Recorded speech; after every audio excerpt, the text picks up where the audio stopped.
my name's Jamie Lee, and joining me on the channel today, I have Tyrone from the Circle Club. Thanks for joining me, buddy.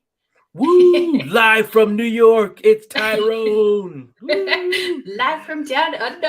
Let's do this. And we're both in the Christmas spirit, both having a great time tonight and this morning.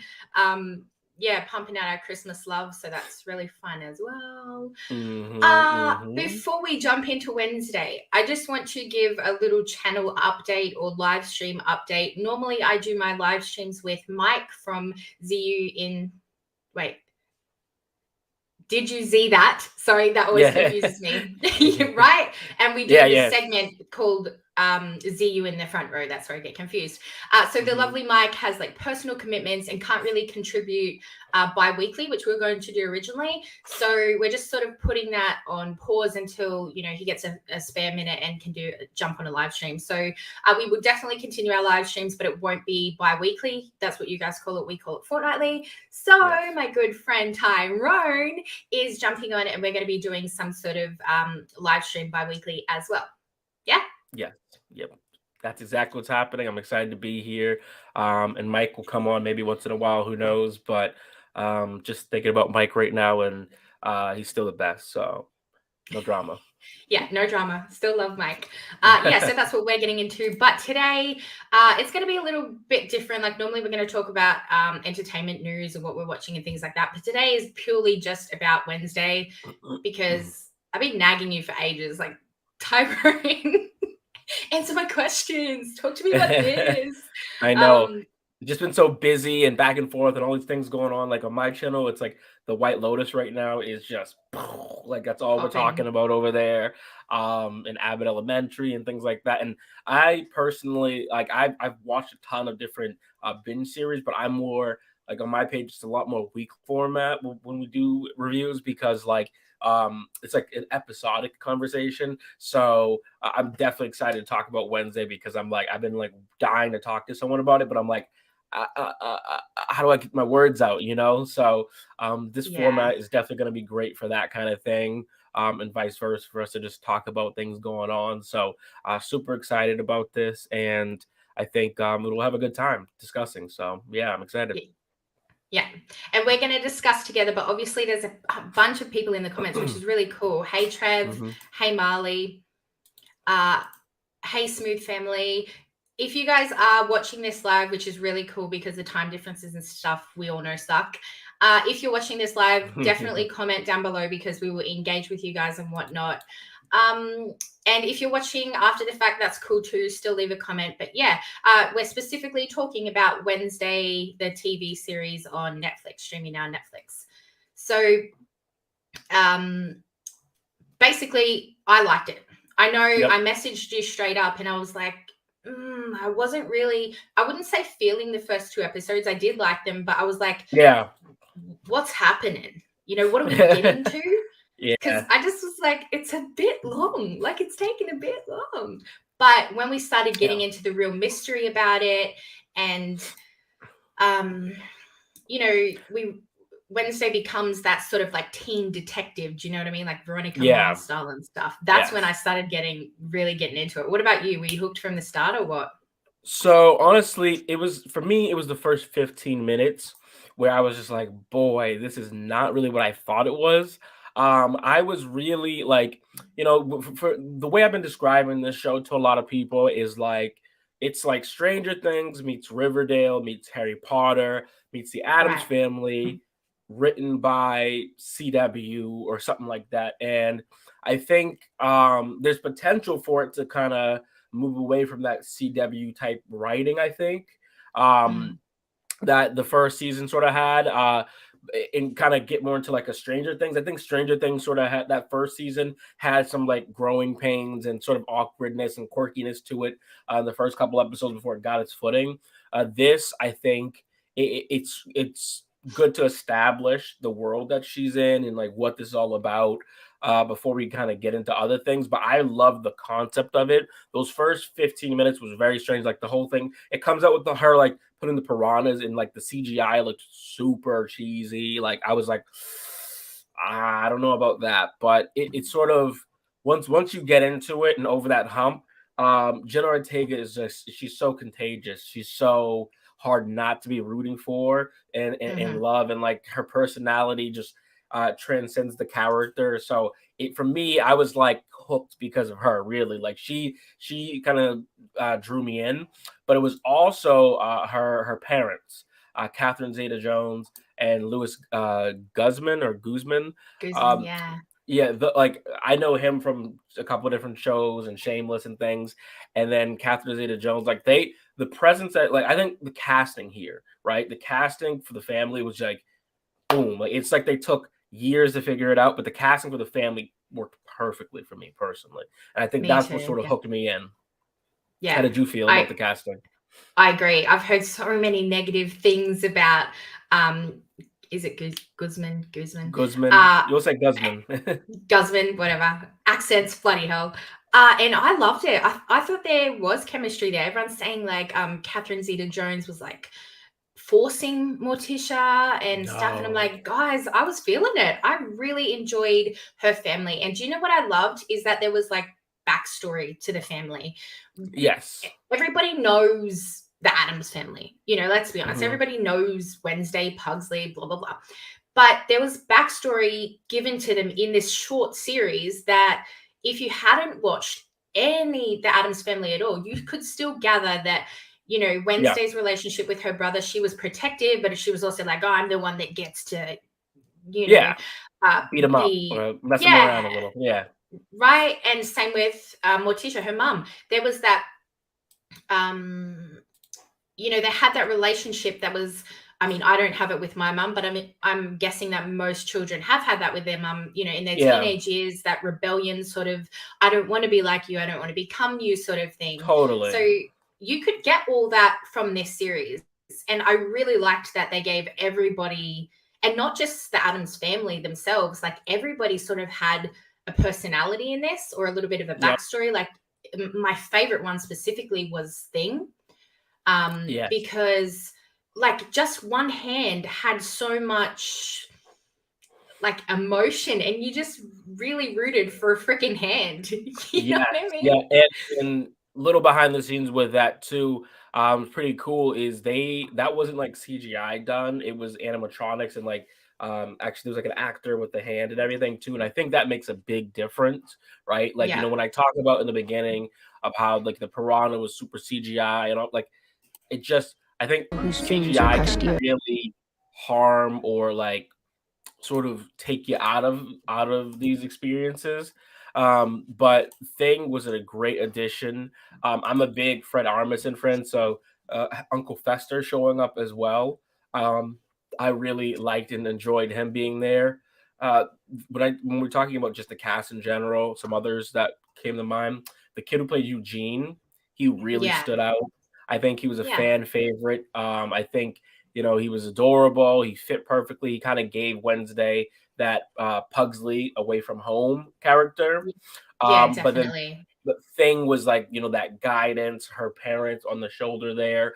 And also, I just love the direction they went with, like how Gomez and Morticia was sort of different. Like Wednesday clearly had a healthier, happier relationship with her father versus Yeah. her mom. And I think she was sort of going through that thing, as you said, like that teenagers do, where you're like, oh, I'm so different from my parents and blah, blah, blah. But I think she started to realize that her and Morticia had a lot in common. And I did watch, just for the record, I did watch The Addams Family growing up and stuff, but it's been so long that like I didn't really remember the story and like the background and all that as much. And it worked fine for me still. Like I don't think you need to have gone like watched The Addams Family or catch up or anything. I think it's its own thing, and they do a really, really good job, as you said, explaining this universe and who these people are and the relationships. Now, was there any people in the cast that you really weren't feeling at all? No. I genuinely thought the cast was perfect, but there were things that I weren't really feeling. Like I know that we talked off air about the relationship with Tyler and Wednesday. One of the things that stood out to me was him saying to her, "Oh, Wednesday, you keep giving me these signals, you know, like you like me." And I'm like, Yeah. "She did? Shit, Yeah, man! yeah. Like." when I give off signals that I like people, they're definitely not that. Like, they're a lot more obvious than that. Yeah. I don't know. I wasn't really feeling them. Yeah. And I was more rooting for Xavier. You know what I mean? I was like, what's wrong with this guy? Sorry. Like, I'm confused as to why we are not with this guy. But anyway.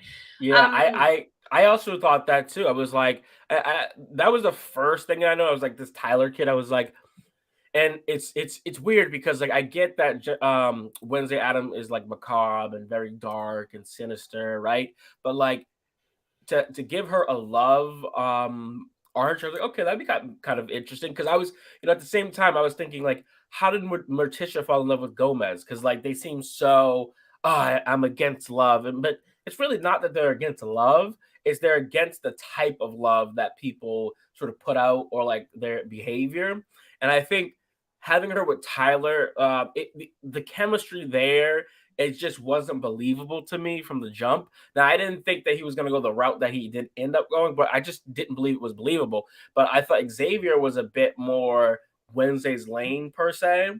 But even to him, like after a point, it sort of felt like, okay, this guy's not quite on Wednesday's level for some reason. Like there was just something that was a bit off. And I don't know if it's the fact that like it's hard to portray Wednesday as a character who falls in love, or if it was just like writing or the casting, but it just something wasn't there. And I was in, and for me personally, I was like thinking it was more the casting. Like I thought Wednesday and Ned, who was her roommate, I thought they sort of had a better opportunity or chance to be in love or romantic or something like based on the friendship that they had than Xavier and Tyler.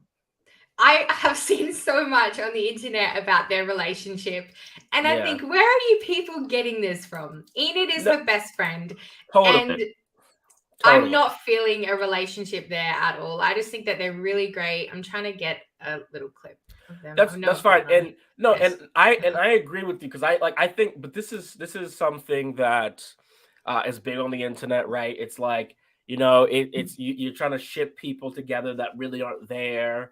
And oh God, watching The White Lotus has definitely taught me that a lot of people do not understand the difference between a prediction and a theory, and like and then versus like what you just want to see, right? And like I think a lot of people think just because they want to see something that it's there. I was honestly being tongue in cheek about that. Like I think though, but what I meant really is their chemistry and relationship was a lot more believable. Of like, oh, two girls from two different worlds who like sort of don't get along, but they do, and like Enid is like gonna sort of put more into it than Wednesday until Wednesday sort of meets her halfway. And I was like, that to me was honestly way more romantic and friendly than what I was seeing with her and Tyler and Xavier. Like Xavier and Tyler were like sort of following her like a lost puppy a little bit, Like that's how I felt. I was like, I don't think she's really reciprocating here, guys. And I did like the Bianca character as well.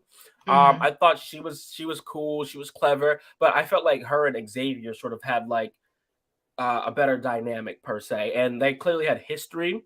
I don't think they needed to kind of go back and explore that history, but when you're in high school and young, you kind of go back and forth with these things where you're like, oh, do I love this person? Do I not? Do I love this person? Do I not? So, but that was sort of how I felt about those two. It didn't work for me personally. With the boys and Wednesday, with the boys, yeah, right. I really loved the dynamic between Wednesday and Enid. Like, I just loved how, even just visually, you know what I mean? Like, we know that they're completely different personality-wise, but visually, seeing their rooms split in half and having, the colorful side versus the dark side, it was just a really cool, so that everything wasn't so dark. Like, I knew this series would be dark because obviously it's the Addams family. We all know how that would look, but it was really nice to sort of bring that light to the show. And also in the show too, not character wise or anything like that, but when we got them scenes of the town during the daytime and stuff like that, that was really nice. So it wasn't all like dark and gloomy and at the graveside, or it wasn't it wasn't so what you would expect from the Addams family at times. So that was good as well, I think. But So Yeah, it was. Yeah, it was in like you said, like that scene where you just see them on the different sides. I'm like, this could be like an iconic poster, an iconic moment that people remember and see. This show also was like the first time I felt like, oh my god, I'm old now, because like so many people were like, oh my god, Jenna Ortega is so hot, Emma Myers is so hot, like, oh, sexy, blah. And I'm like, meanwhile I'm here and I'm like, oh my god, they're so adorable.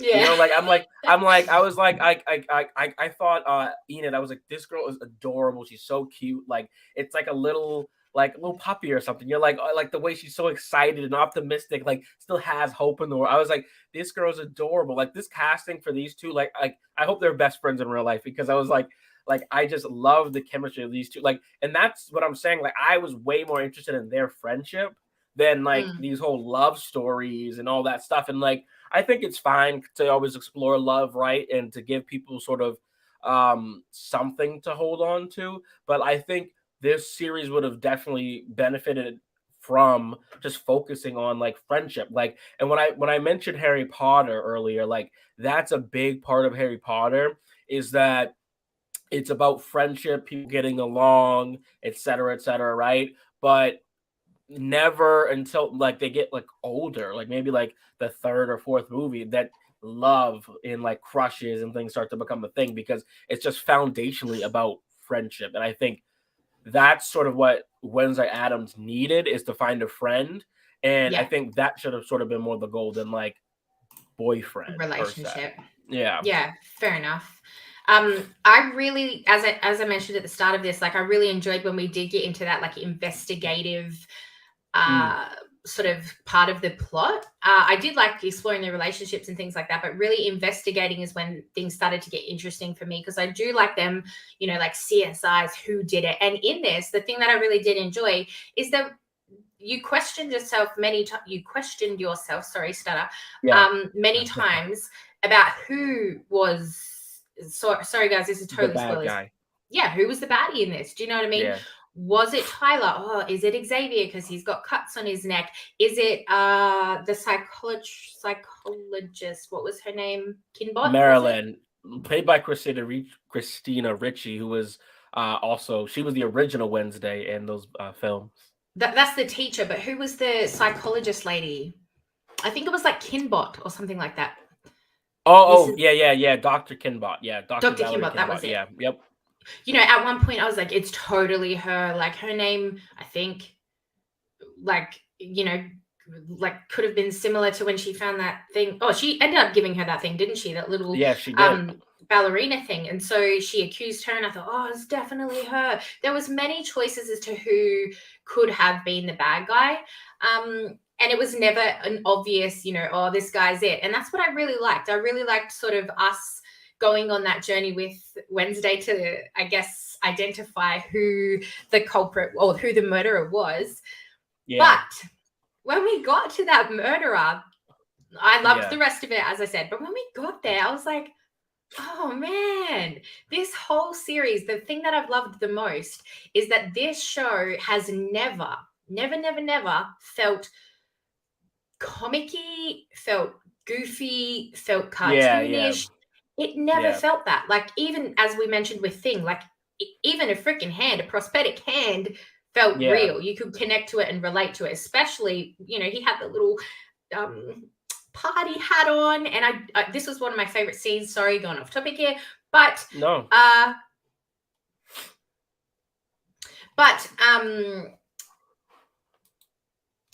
Where was I going with that now? We were just getting into how it looked. Like it did look. The CGI looked very cartoonish. It looked very strange when Tyler eventually gets revealed. Like I felt that, like personally, when I was going back and forth in my head about who I thought the villain was, I was like, okay, it has to be Xavier, right? Like Xavier has been playing. She's been two-timing Wednesday the whole time. It would make sense because he also has like the physical skill. At one point, I was like, you know, is Eugene kind of like something happened to him that made him kind of go off the rails? I thought it was Thornhill at one point. Like it's just, but that it just, that's for me when I'm like, when I talk about Riverdale and CW, whatever, like the creators of this show did Smallville, which is one of my favorites of all time. But Smallville is very like kitschy kind of like how would you say, it's very, it knows what it is, and like it's just that CW kind of world and feel. And like to me, I think it just wasn't necessary for this series to be like that. I think that sometimes when you have elaborate sets and costumes and all these things, you sacrifice the script a little bit. But I just felt like it wasn't necessary to do that here. And to me, again, I don't know if it was just the actors, but Tyler and Xavier's plot lines and storyline and pretty much things revolving around them, it's like it sort of just kind of took it down. So when we got that final reveal that Tyler was this big monster baddie, it just, I don't know, it lost me a little bit. Honestly, it did. Yeah. I remember where I was picking up from, sorry, and it was to do with Thing and having that personality. And it was when Enid became the werewolf, when she woofed out for the first time. And I totally love that she woofed out at the perfect time. But it was really beautiful because you could, like, she was transforming or de-transforming, whatever you call it, when she was becoming herself again. And she was already fearful of becoming a werewolf or not becoming a werewolf as well, and being abandoned by the pack and things like that. And I really liked when she was transforming back to herself, that like Thing came and put his hand on her hand and he sort of supported her, and like little things like that. I felt that. I was like, oh my God, like she's not alone. Like Wednesday can't be with her, but Thing is. And just to have these sort of relationships that play off each other, like specifically, sorry, just spat, specifically, even the ones that aren't specifically to do with Wednesday is what I'm getting at there. Like we got to see the nightshades and things like that. And there's big opportunity there for the rest of the seasons to really grow on that. Like we could have the nightshades and, how all these different tropes, how all these different outcasts, is that what you would call them? Like the sirens, the werewolves, whatever. All those different types of groups, how we could get more of them in the series, or they could completely go left and go with the obvious choice, which is the Addams family at home. You know what I mean? The family themselves. So there's many things that we could really dive into from this, but I did like the personalities. I did like the relationships and how they was setting up for things. But I'll just read out Norman's here. Sorry, bloody hell. I'm really stuttering today. I went to a party tonight, which is why we've got the festive gear going on. Tyrone's just been a good sport. But all December you'll see on my channel the Christmas hats and vibes, Vlogmas, all that kind of good vibes. So that's what we're doing today. Tyrone's got a advent calendar where he does every day. He opens up what movie's going to be on the Christmas calendar, and every day I'm just celebrating because we all know that Christmas is my birthday. So like literally every day you guys need to celebrate my freaking birthday. So good times, good fun. Exactly. He overall really loved it, but improvements can be made. That's what we're talking about here. Relationships were great, but the CGI wasn't. You know what I mean? A hand looked better than the monster did. And I was kind of hoping for that horror vibe. Like I never felt scared in this. I don't know if I wanted to, because we all know I'm not a fan of scary movies, but I just expected... But you thought it was going to be a little bit more. A little bit, like in the woods when we heard the noises, and the camera was really going for like that creepy sort of, oh, what's over there or what's over there, and then this thing jumps out and it's like got freaking Google eyes and it kind of looks cute. You're like, God, what the hell was that? What? That was a sight that sort of just made me go, what are we in? What is going on here? Maybe don't show it. Like, don't show him at all. Do you know what I mean? Let's have a whole series of what is killing these things. One thing I've heard Jordan Peele, and he's the horror comedy director, writer. He said is that the best thing you can do is you can not show the villain until like the very last bit. That way, people have this idea in their head the whole time, and they're only disappointed for a short amount of time. I think. Excuse me. At the point that we had saw Tyler, it just was like, oh, that's what we're afraid of. Like it just felt very kind of cheesy and corny. I was like, this monster just felt very like I don't have a great way to describe it. It just felt like something you got like you put like a quarter in the machine well, you guys don't call it a quarter probably, but you put a quarter in a machine and like you do like the little twisty and like a thing pops out and you get a little toy. Like you go inside like a pizza shop or an arcade. It felt like I would find that toy in one of those things. Like I know it's very specific, but like you get what I mean. Where it's like it's very cheap, kind of like cheesy looking like cartoon character animation, and it was like it just took me out of the world. And then I think that's the like my overall like concern or issues for this season. I just felt like this season had a lot of growing pains to do, and it's misfortunate, but like that first season, I could definitely see some people going out of it and being like, I don't know if this is going to be for me for multiple seasons. I definitely think they would benefit from a hard shift, a serious shift, by focusing on some other things. Curious what your thoughts are there. Like, what other sort of like plots and themes would you like to explore? I'm a big Harry Potter fan, so I love the idea of like getting into like I love seeing Bianca's crew versus Enid's crew when they were doing the rowing, like getting into more of those kind of things. You don't want to do too much of it, but getting more into like the house rivalries and battles. I like that. The history of the school, like the underground secret society kind of thing was cool. I do like the mysteries. I don't think we necessarily, there's two routes you can go. You can have multiple mysteries throughout a season, or you can sort of have one that's like Stranger Things, right? Like Stranger Things is focusing on what is it. And I think that sort of Stranger Things vibe would work a little bit better for this series, where people are sort of coming in together, trying to figure it out. And I think that Thornhill, I was a little confused with her role as well, because it was sort of like, do you believe Wednesday? Do you not believe Wednesday? What's your beef with Morticia? And that just might be something that, if you watch the Addams Family, you knew. But I was like, what's the beef there? Like, what's going on? And I felt that like she was almost like favoritism towards Wednesday or against Wednesday at points. And I was just like, why is she sort of going this extra distance for Wednesday? Why don't you just kick her out? So that was a little confusing. But I am curious, what are some other plots that you want to see going forward? Are you talking about Principal Weems? Is that who you're talking about? Thank you. Yes, that's what I meant. The principal. Yes. I heard her first name might be that, but I was like, I'm pretty sure it's something. No, you're right. It's Weems. Thornhill is the teacher. Yeah, gotcha. I was like, huh? I think killing her off should have kept her around, because I would have loved, as you said, I would have loved to explore the school, and she loved that school. She was always trying to protect the school, which we found out in the end. At one point I was like, she's definitely the killer. She can transform into a killer. It's her. But it wasn't.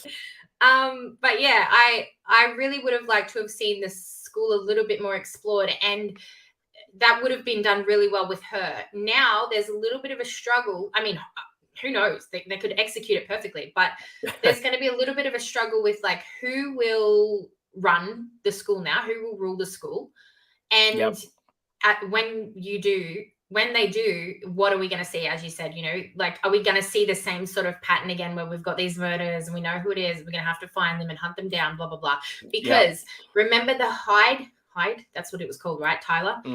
Yep. He was submissive, I guess I could use that word, to whoever, what's the word I'm looking for here? Whoever like brought his hide out of him, right? So he was anything that the teacher said, Thornhill, anything that she said, he did. So it's like, she's not here now. So who is he loyal to? Who does he have to obey? Because the thing that I didn't like with Tyler is that we got this real, like, they were really got a lot of time together. Tyler and Wednesday did. And it was like, we got a lot of time with them, but yet we see Tyler as this like really sweet guy who's really protective of Wednesday or whatever, really wants to get to know her. And then suddenly when he gets busted, he turns into this guy and he's like, I loved killing her and I loved every moment of it. Or like something super dramatic, super nasty guy. And it was like, huh? Where the fuck did that come from? And like, she seemed genuinely scared. And it was just like, but you're only doing that, you're only killing these people to get these body parts for Thornhill to get crack. I was about to say crackhead, but it's definitely not that. No, that's not the word. That's not the word we use. That's not what we use in America, at least. We are not reawakening crackheads in this series. No, my God. Did I have it written down? Yeah, I mean, like crack stone. There we go. Not crackhead. Oh my God. Yeah, definitely not crackhead. If you want to see a crackhead, the guy who plays Gomez Adams and Shameless plays a crackhead, actually. So, great series, by the way. Definitely check that one out. Yeah, Shameless is amazing.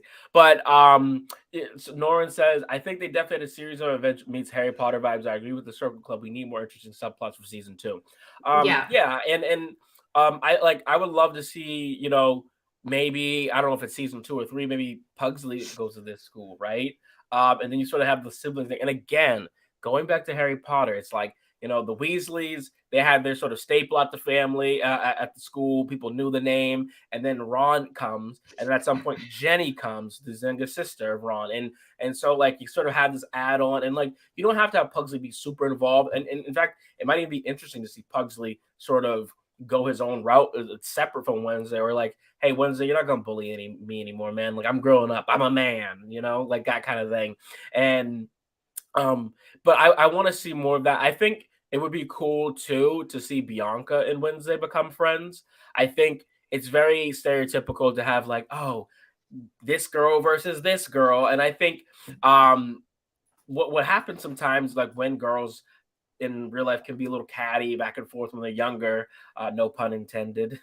My cat just jumping up. But I think that it's kind of nice to sort of see rivals become friends every once in a while, and it's not done super often. So I think that would be cool. And I think Bianca clearly is a legacy, and she also understands the importance of the school, and I think that would be something that I'd be interested in exploring more. And just more. We need more of Wednesday and Enid. I think like that friendship component. I was thoroughly shocked that we were getting more Wednesday in Romance and Boys versus Wednesday, Enid, Bianca, friends, rivalry kind of thing. Like I think that is sort of more where we need to lean for the next season.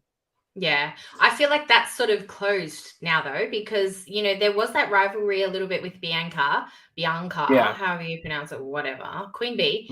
And same with you. I did like seeing that rivalry between the different outcasts, the Sirens versus the werewolves versus who else was it? The vampires, bloodsuckers or whatever. So I did like that rivalry, but I feel like Bianca and Wednesday sort of rekindled that. So that's sort of like real, not aggressive, because they were aggressive, I guess. But that sort of competitive streak is gone. And especially with Principal Weems being out of the picture, it just doesn't feel like they can really continue with the whole school pride thing. Maybe they can if they cast correctly and like do a really cool plot or whatever. But I don't know. It just seems like they're going a different way from the school, and I don't like that. But the one thing I really did like with speaking of the Bianca part, normally in series like this, like Harry Potter, maybe not so much Harry Potter, Things, but like there's always the underdog, that there's the I'm not saying Wednesday's ugly at all. She's gorgeous. But, this ugly girl who transforms into this beauty. And there's the always internet's going to kill you. She's stunning. Shut the fuck up. Fucking Aussie dumb bitch. Wear some black. Right. Right. But anyway, she's stunning is my point. But, it's this ugly girl who transforms into this beauty, or it's like the nerdy girl who suddenly becomes popular. There's always that. And what I loved about this is you always knew Wednesday was going to come out on top. It's always bound to happen. But she didn't start at the top. She challenged Bianca at that fencing thing thinking, fuck yeah, I'm the boss. I got this shit. And she lost. Do you know what I mean? Right. Like her pride took that hit. And even with the scene where she was in the morgue and she always was saying, I want death. She doesn't say I want death, but she likes graveyards and she's happy to be chilling with dead people and stuff. She was happy to be alone and die alone, and that's life. She's happy to do that. But when she was in the morgue and she was alone, and she was sort of like, well, this is what it feels like. I think she came to realize that she doesn't want that, and that's when she learned to appreciate friends and maybe even family and stuff like that. So that was her. That was her arc. Do you know what I mean? It wasn't. Yes. I think there's this sort of like, our busy Aussie family said, is she goth or emo? I would say more emo. What's the difference between goth and emo? I think goth is more like goth. I mean, I think you could say she's goth too. I mean, goth I think is a bit more like. It, 'cause I'm curious about that.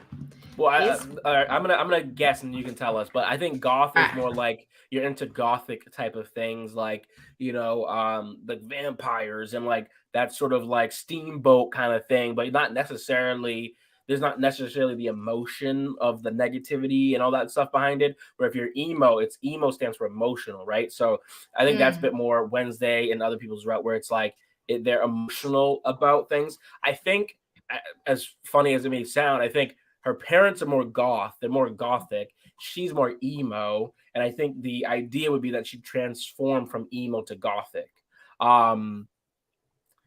So I mean, that's Jamie. What do you got there for the description between the two? I thought I don't know. Oh, sorry, the description. Oh, goth versus emo. Yeah. Nothing came up for her. There was like lots of. Emo belongs to post-hardcore pop punk indie rock style, while gothic rock is more of like a pop punk rock, glam punk, post-punk.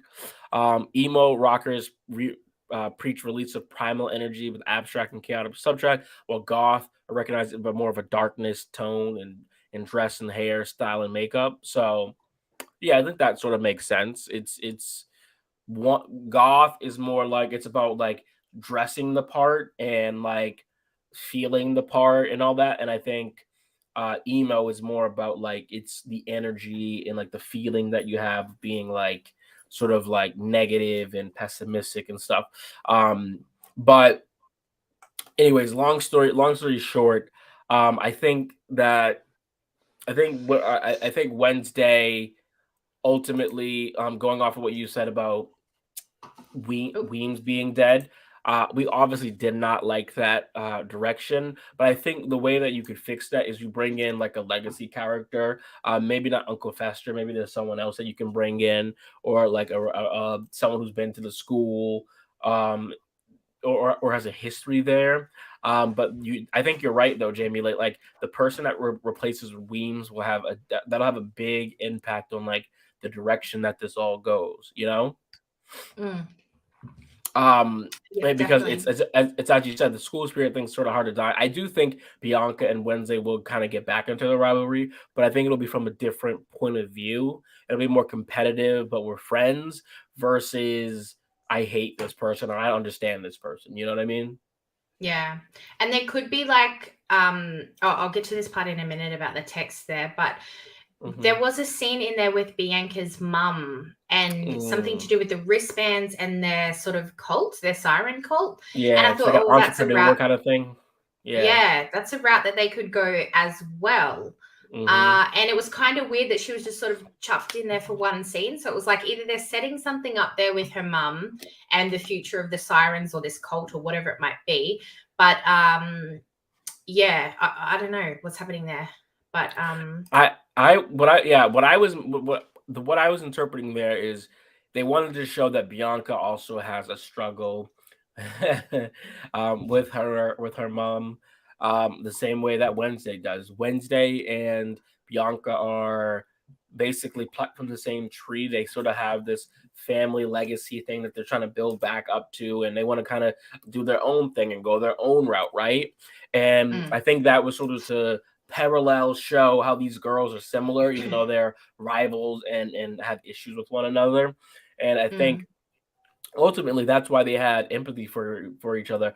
And this is sort of where my issue came in with the relationships thing. Is it's like it's very cliche, and honestly, sort of shocking in 2022 that they would do this, where it's like these two girls can't be friends because of a guy that they both barely know, or one of them barely knows, it just felt very 2010, 2000s. And I know that's sort of part of it, but I just think these women are, let's be honest, these women are stronger than the men in this universe. They're clearly more intelligent. They're like a step ahead, right? And so to sort of have them like fight back and forth, have them fight back and forth over a pretty mediocre guy in Xavier, I'm like, I don't know. I mean, it didn't sit right with my soul per se. Going back to the relationships, though, I really liked that when we did get to meet Xavier and he had conversations between him and Wednesday about how they'd actually met. Like they obviously knew each other before. He'd say, she had saved his life, sorry, and in return he saved hers there. Yeah. So something like that, again, it gives us that little bit of backstory that they did know each other. I like that sort of stuff and how quick it was, like just sort of like a throwaway thing, but we got, they've got history here, we don't need this whole big backstory about how they met. We don't need to see flashbacks or anything. Like we just got it, and I really like that part of it. So I think the way that they introduced everybody to us was really good. Likewise with Eugene, the little beekeeper nerd, you know what I mean? Like including him in there. Yes, as Wednesday's like annoying little brother who is not her annoying little brother, or not annoying, but like nerdy little brother. That was a good inclusion. And same thing, we got to meet him really quickly, but there was also that not chemistry, but there was also that like connection there straight away. We didn't need too much to get. I don't know. I just liked it. No, I really love that kid Pugsley, and he was only there for such a short amount of time. And this is like a great sort of like writing technique, is you have your characters exist off the screen. And that is like, because it like, I mean, let's be honest, Jamie Lee, like the Addams family was infectious. That's what I was saying to start out. It's like Uncle Fester was there for like a moment, but you're like, I want more. Give me more. Whenever like the parents were on together, like it made sense. I like that Gomez was slightly different than Morticia. Wednesday's his little girl, and like that father-daughter moment, like that was very sweet to me, like how their relationship was, and it was different. And they also showed how, and I like that Morticia wasn't necessarily like, Wednesday, you're being a brat or whatever. She had a lot of empathy for her. Like, I've been there. I get it. You'll understand more. I think she had a lot of love for her as well, that I think she understood. And I think as time went on too, even though she wasn't there, Wednesday sort of, I could tell that Wednesday felt the love and was starting to understand, like, hey, all you got are the people that really care about you in this world, or at least try to. What I can say about Xavier, though, that I did like is, I was like, how do you have a goth emo girl fall in love? And it's like, you got to bring in a goth emo boy. And I felt that, he did fit immensely better than Tyler. Like Tyler from the jump, I was like, this kid is not gonna last. He's clearly the hump boy, you know what I mean? But Xavier, it felt like Xavier and her had a good chemistry. I do think that I didn't love that Xavier and Bianca had a past, because then it's like, it's one of these things when you're watching the show, it's like, oh, everyone is related somehow. Like, I think it could have been fine for Bianca to have a crush on him or something, and then finds her own man. But like, the fact that they all, oh my God, everyone Xavier, like, it's also sort of awkward, because realistically, if Bianca were to ever try to be friends with Wednesday, like, that's just a weird dynamic to have there, you instantly close the door on the opportunity for those two to ever like be truly close because of a man, which is like kind of lame, Yeah. Mike's just jumped in. Hey, Mike, we've talked about you at the start of our stream, how much we love you. Yes. We can do it again. Why not? We love you. And we also loved Jenna Ortega. We did mention that as well. Me personally, I feel like she really held this show up, because plot-wise, there were some things that were like, specifically one that I haven't talked about yet was with the blood. Like all that Thornhill, the teacher, needed. Yeah. Was all that Tyler needed. Well, Tyler was gathering the parts, but all Thornhill really needed was Wednesday's blood on the grate, on the like tombstone sort of thing. And it's just like, could you not have got that an easier way? Like, it seems like such a big effort for her to go and kill all these people from the past, and like a big effort purely just to get blood, to get crackstone. Megan, did I get that right this time? Yeah, not no crack pipe. No crack pipes, Jesus. no crack stone. Yeah. We're gonna get fucking banned from YouTube in our first show. Oh my god. Bloody hell. Mike also said, I was gutted with the reveal. I don't like Xavier. He was a creep, and I didn't feel the chemistry personally with them both. If you're still here, Mike, did you mean the reveal with Tyler, that Tyler was the hide, or you didn't like the reveal with Xavier, that Xavier and Wednesday were like wanting to be a thing? And that's another thing too. Like, she kissed Tyler, and I'm like, huh? Like, where did that come from? That was like, you're saying you don't like, there's no, you know, like, there's no, you're giving me the wrong signals and stuff like that. And then she goes and kisses him, and I'm like, I'm not feeling it. Like, go to Xavier. Like, he saved your life at least. Bloody hell. Like this. Oh, I don't know. Maybe. No. I think you're right. It's just super awkward, because like, I don't know, like, you're to make someone be so like that macabre and that dark, and then like to see them sort of give a kiss, it was weird. Like, and that was one of my big concerns about the whole relationship route, is because I'm like, how do you make someone who's that like dark and I don't want to show emotions and feelings and blah blah blah, how do you make them sort of show love, right? But yeah, they did kiss, and it was, I mean, you could tell from the jump that it didn't feel right. No, it felt really forced, I reckon, like really rushed. Maybe season 2 where we build up to that, sure, but it was just like, you know, he's taking you for a few drives, maybe. I don't even know if he ended up taking her on a drive, for bloody, you know, for God's sake. I think he took Thing, you know what I mean? Like, oh no, that was Principal. Anyway, I don't know. The point is, he wasn't a very reliable person, apart from like taking her on one date and like giving her coffee in the morning. Like, come on, if that's... Well, see, I must love a lot of people in my fucking town.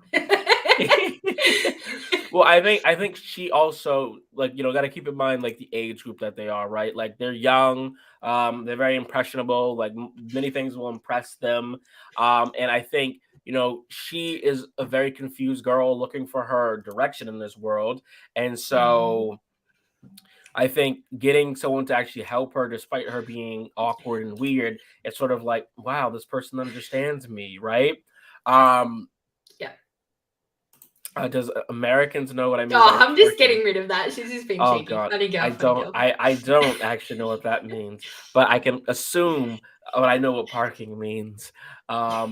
But there was no parking in this show. I think this is a family-friendly show. Not yet. Anyway, maybe season 2. Yeah. But let me get into something else. Is the background that we got with young Gomez, and young Letitia. I thought that was well done as well. I thought that that was like one episode, once, like a few different scenes, but that gave us the background and foundation for the history of the school, the history of the family, how they actually got together, why Gomez is sort of a criminal in this town, like those sort of things. I thought that was executed very well. And again, going back to the overarching thing, is a lot of the plot and story exist off screen, and for us to get those slight little moments of their background, I really like that. How did you feel about the background between those two? I thought it was good. At first I was like, where is this going? Like, we're chasing this we're chasing this creature who's going around murdering people or cutting off limbs of people. Where the hell, why do we care about her dad being a criminal for God knows when? You know what I mean? Like, who cares?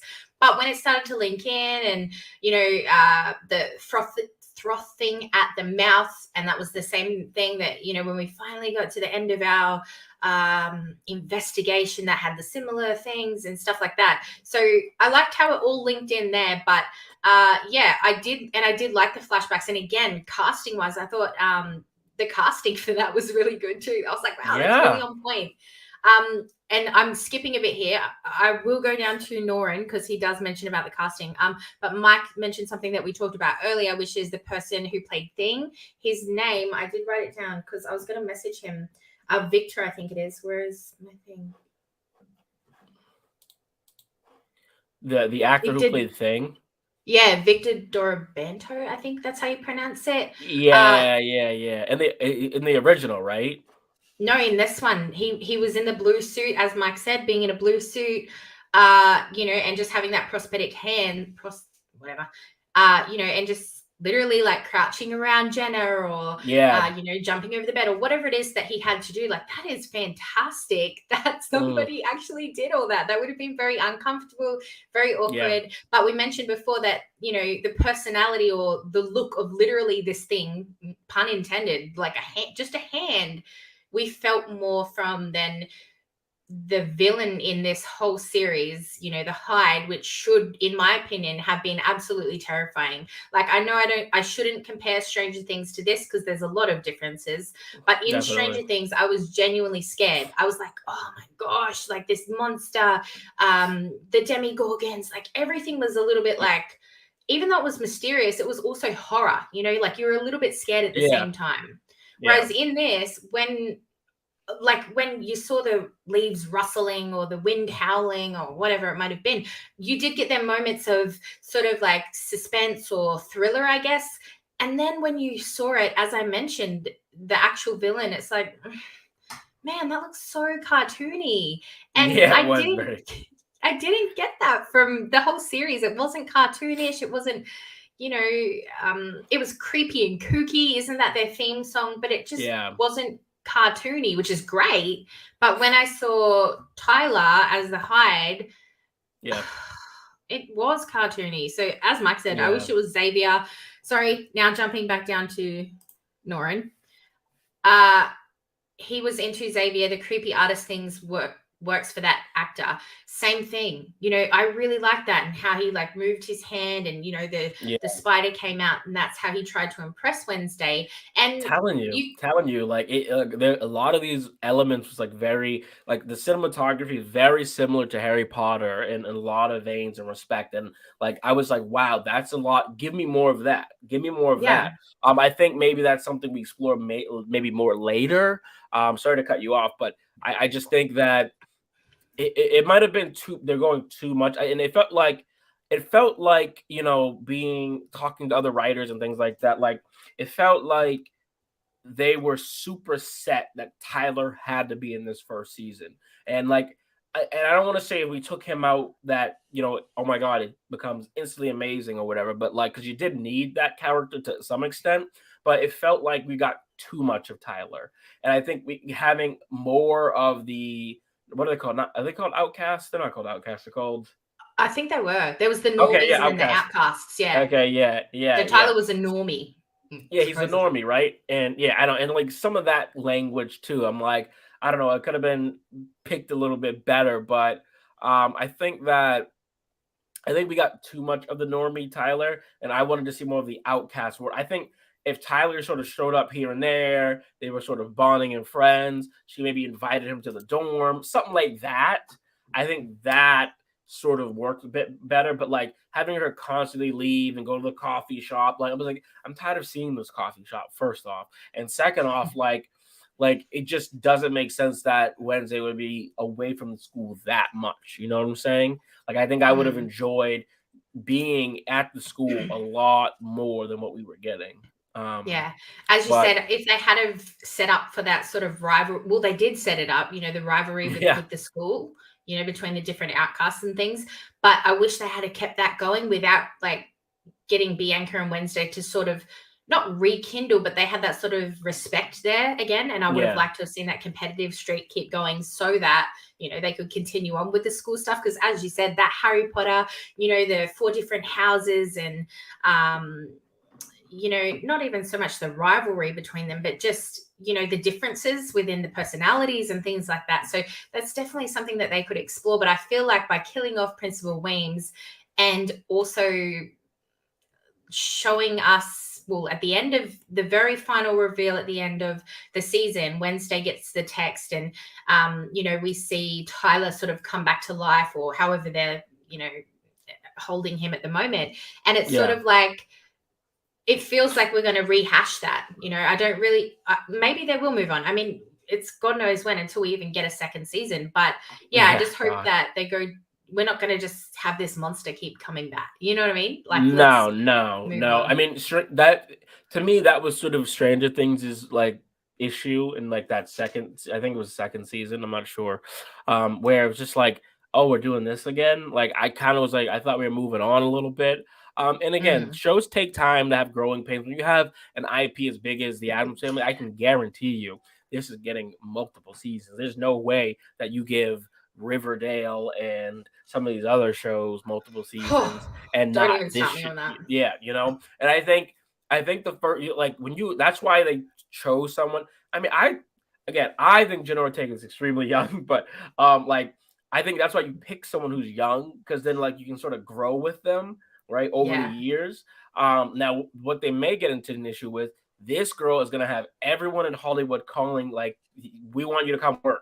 So they might come into a scheduling issue at some point, because she's gonna get the big call. You know it. They're gonna call her. I could see this girl, if not to get too on sidetrack, but I could see her playing Rogue in X-Men very easily. And God, that'd be fucking amazing. Like, please, for the love of God, someone save Marvel. But we'll have a whole discussion about that another day. Yeah, and I wanted to, not to detract too much, I wanted to go through, before I got out of here, some like behind the scenes things and facts that I found that I think might be fun to share. So this, I think this says 15. I'll go through them quick, and you can sort of react to them and give me your thoughts. I don't know how you feel about that, but Sure. So number one, it broke a record previously set by Stranger Things. So Stranger Things was the highest viewed English language TV series in season 4. It had 335 million views, this one, or hours, and this one had 341 million. Do you think that's justified? Do you think that were you expecting that? Were you surprised? Because I was completely shocked by that. Sorry, I just want to dive in here because I researched this earlier. Squid Games is on top with like 570. English speaking. Oh, my bad. But even still, I was so surprised at the big jump between Squid Games and like Stranger Things. Like, holy crap, Squid Games went off. Like, I know it did because I watched it, but I was like, wow, that, like, I didn't realize how many records that actually hit. But was I surprised? I mean, Squid Game to me was like, that was like, since, I don't know if you ever watched House of Cards, but like, that was, to me, Squid Game was like peak Netflix. Like, that is the best Netflix series they've ever done.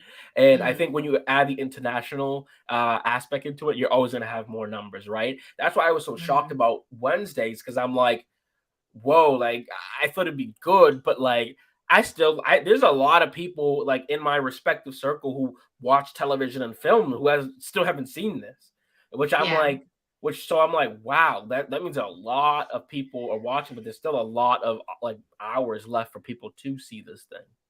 I think the difference is with Stranger Things, it's when we first are introduced to that series, it's about children. And yes, you could compare that to Wednesday, which also is, but there's people like my father-in-law, for example, who watched this expecting it to be the Addams Family. Yes, it's titled Wednesday, but they expected to see Uncle Fester, Thing, Morticia, Gomez, blah, blah, blah. They expected this family, right? And I'm not saying they would be disappointed and it wasn't about the family. I'm just saying that this Stranger Things was very, I don't want to say childlike because it wasn't at all, but in the beginning it sort of was, that first season. It was about the kids and their friendship and their bonding. We see the parents in there, but so, I know my father-in-law wouldn't sit there and be like, oh, let's watch Stranger Things. Whereas Wednesday, he'd be like, oh, I watched the 64 series of the Addams Family. Let's give this a go. I think that's where maybe the numbers varied a little bit there. Maybe. Yeah.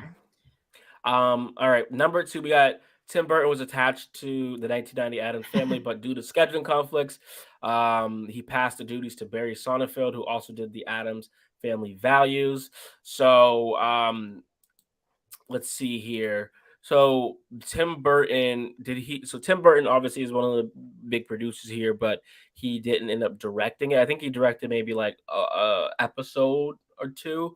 But the creators Alfred Goh and Miles Miller, they also did Smallville. I'm not sure. Did you ever watch Smallville? Like maybe 3 episodes. I thought the guy was hot, and I thought the girl with the brown hair, oh my god, she was a stunner. And I watched it for a bit, and I was like, not really into it. Oh my god, Jamie! Another friend, and I know, I'm sorry.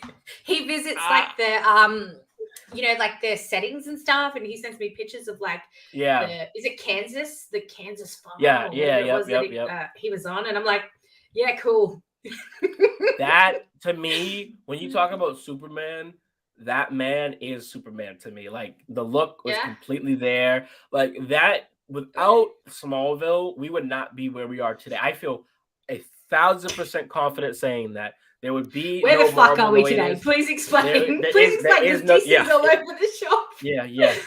But no, not even DC. I would say Marvel, because like they sort of gave the recipe to like how you can do television and shows and really bring these characters. Like Smallville was like one of the biggest freaking shows at the time, and like it had this world building and bringing characters from other shows and things. And Marvel took the recipe and was like, let me do this the proper way in film. I think it will DC. I think when we discuss next week, I think we can have a little conversation about the direction of DC. So make sure you guys subscribe here, because we will talk DC and Marvel and the directions, all that, because there's a lot of hot bullshit going on right now. So but anyways, I do remember the Smallville like intro or the theme song or something. I remember really liking that. Yep. Yeah. Let's leave it to the creators. And this is primarily one of the reasons why I remember watching it when I was like 10. I probably wasn't 10, but the guy was hot. The end. I just need to go back because I missed some from Wednesday. Lol. It's way past my bedtime. Mike, I'd be totally down for Wednesday and Enid typo spin off. Sorry, my 2 favorite characters. I'd be down to see some more of that. I do want to ask this question. Let's just jump right into it before I get off topic and forget anyway. So at the end of, and then you can jump back into what you're doing. Sorry. At the end, we see Wednesday get a text message from somebody, and it's like, I'm watching you, and there's a picture of her receiving the phone from Xavier, and I think it was her like maybe having a conversation with Tyler at the booth at the coffee shop, maybe. I can't really remember. People are like, who's she getting the text from? Is it Enid? And they're trying to create this ridiculous drama, conspiracy is that theory. What I could call it? Yeah. That they're gonna have that it's Enid, and Enid's wanted Wednesday's downfall all along and all this bullshit. And I'm like, if she wanted that, why would she wait a whole goddamn season? Why would she expose herself and open herself up to this girl? It's not gonna happen, guys. Like, end it. They're best friends. I like that. Let's keep it at that. There doesn't have to be this like, this crap. But anyway, we're totally done with that, Mike. Anyway.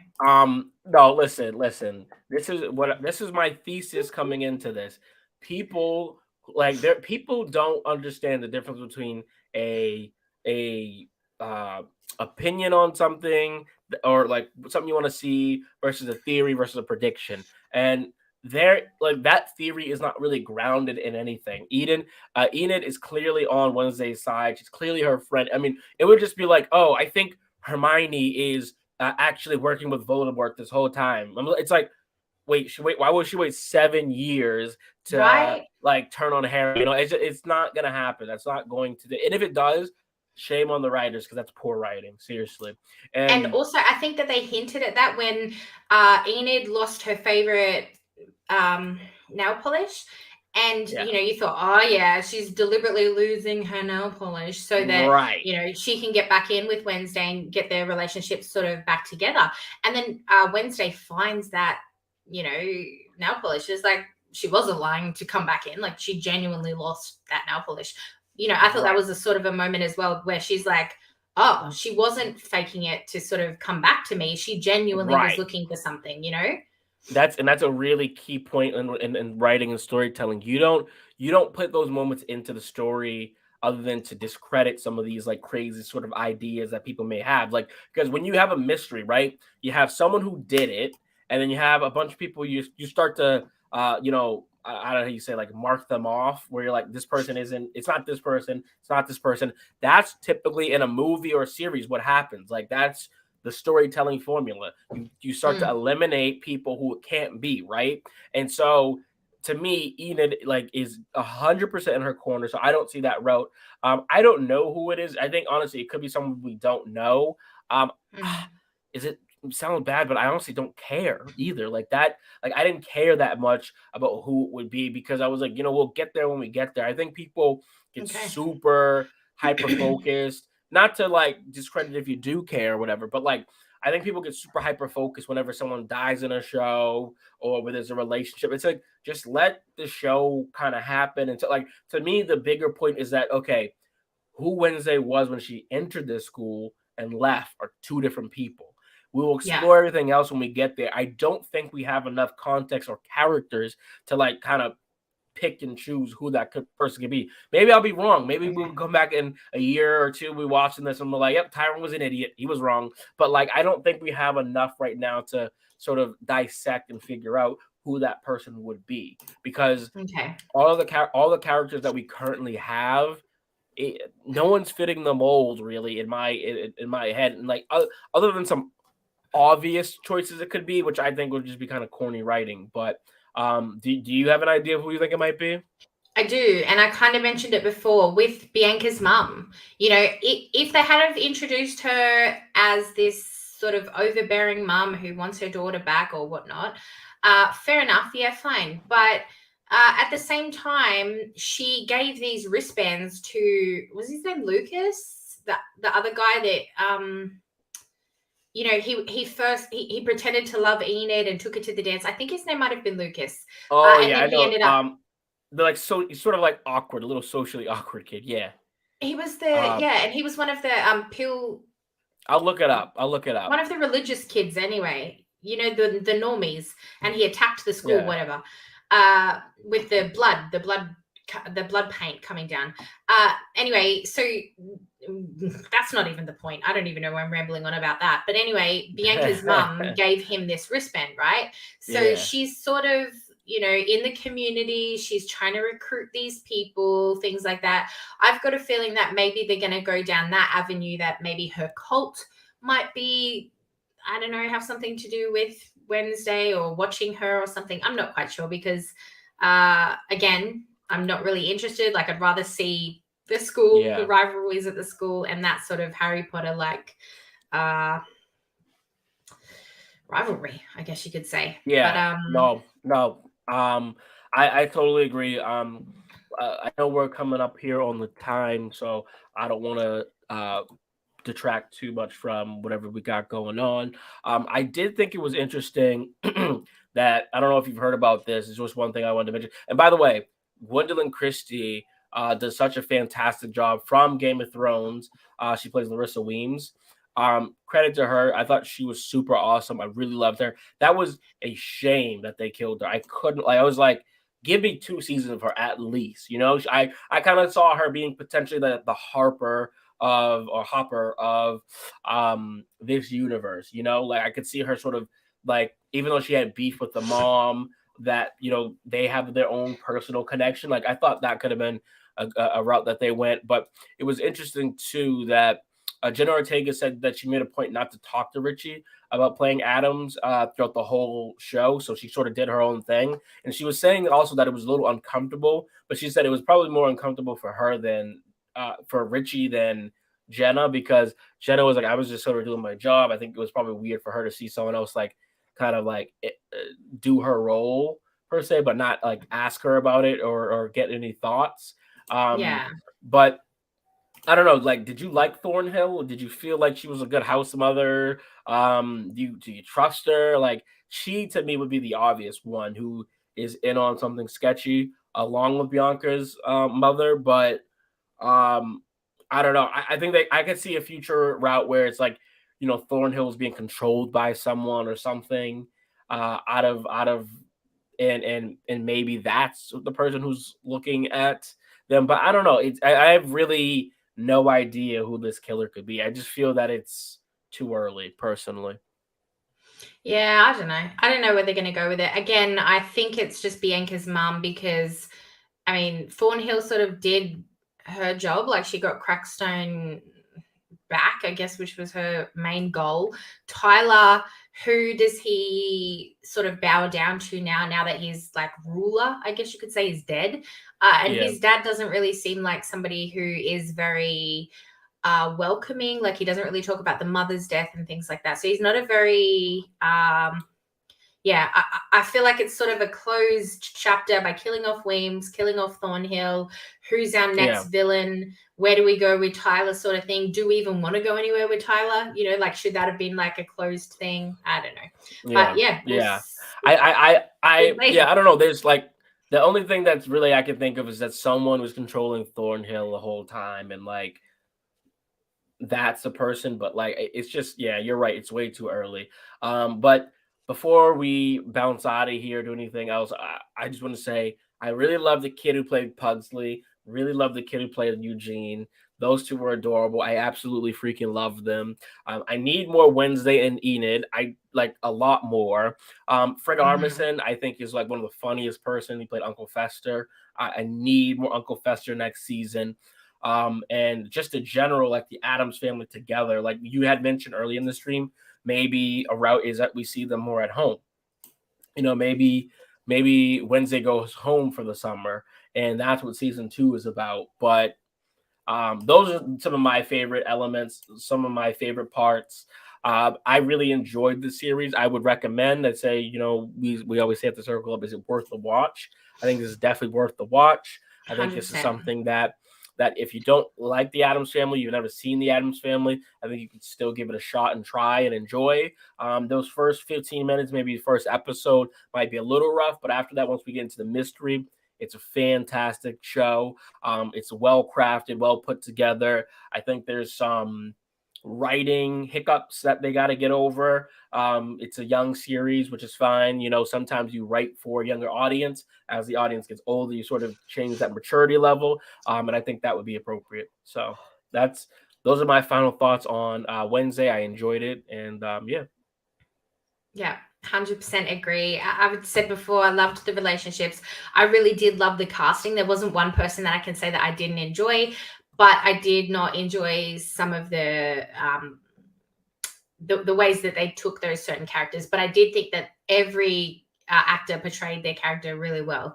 And overall, I'm excited for season 2. If I'm being honest with you, I was a bit slow to get into it. I was like, oh, this is dragging a bit. Like, when do we get to the mystery? And I was texting you like, come on, dude. Does this pick up? Come on. Like, I was hooked on the characters, but I was just like, what are we getting at here? Where are we going? I was so nervous. I was like, I don't think she's gonna finish this series. Oh my god. I was like, just trust, just keep going. Yeah, I did. I loved it in the end. So yeah, definitely, if you haven't watched it yet, I know our Busy Aussie Family Part 2 hasn't. And there's a few people, or everybody else in the chat, I think, had watched it. Yeah. Anyway, but yeah, definitely, if you haven't watched it and you're watching this after the fact, then yeah, definitely watch Netflix. Oh my god, blah, blah, blah. It's definitely nearly 1 a.m. in the morning. Definitely go and watch Wednesday on Netflix because yeah, I think you'll really enjoy it. It's creepy and it's kooky, but it's definitely not horror. So yeah, it's definitely something that you could get through for sure. And we are going to wrap this up now, but as I mentioned at the start of this, we're going to be doing like a fortnightly or bi-weekly live stream where we're going to do movie news, entertainment, things like that, entertainment news, talking about what we're watching and things like that. So be tuned Man, I need to go to bed. I'm so sorry, guys. Tune in next week where Tyrone and Jamie will come over to the Circle Club and take over the world on YouTube. Actually, we're jumping over to your channel. So yes, I don't know about taking over YouTube, but yeah. But follow me, guys, and subscribe because we're gonna go live next week. I believe during the week, and we're gonna talk some Marvel updates, some DC updates. There's been a big shakeup with DC, so a lot of new things going on. Give this lovely woman, Miss Jamie Lee, a subscription if you haven't already, because God, the interviews this woman puts together are they're just phenomenal. I always joke with her. I say, one day when the Circle Club gets really large and blows up, I'm gonna have to buy her channel because those interviews are freaking awesome. Like I watch these interviews and I haven't even seen the show, and I'm like, you get the best of the best out of people. So cheers to you, buddy. I love you. Yeah, anyway, so yeah, thanks, that's beautiful is what I meant. So fucking rude. It's 1 a.m. No. I'm sorry, that's why I'm a cow. Yeah. My point is, you're amazing. Thank you. That's very nice. And I have an interview coming up with, well, it's not coming up. I've already done it, but it's coming out on my channel this weekend with Joshua Orpin, who plays Superboy in Titans. So yeah, definitely keep an eye out on my channel for that. Check out Tyrone. The link's in the description. I'll be over on his channel next week to discuss everything that he just mentioned. Thank you for tuning in. There's been a lot of people watching, which is great. Even if you haven't commented, thank you again for watching. I appreciate that. We appreciate that. And yeah, tune in next fortnight to In the Club. I was really hoping we could get some sort of like, go rap. Go shorty. It's your birthday. Fucking terrible. But anyway, we can't take that away from 50 Cent. Obviously, we'll get sued or something like that. Whatever. But yeah, that's our new name apparently for now. That's what we're going to be doing. So yeah, subscribe to us and check us out next fortnight. All right, guys. Thanks for joining, Tyrone. All right, Thank you. Bye.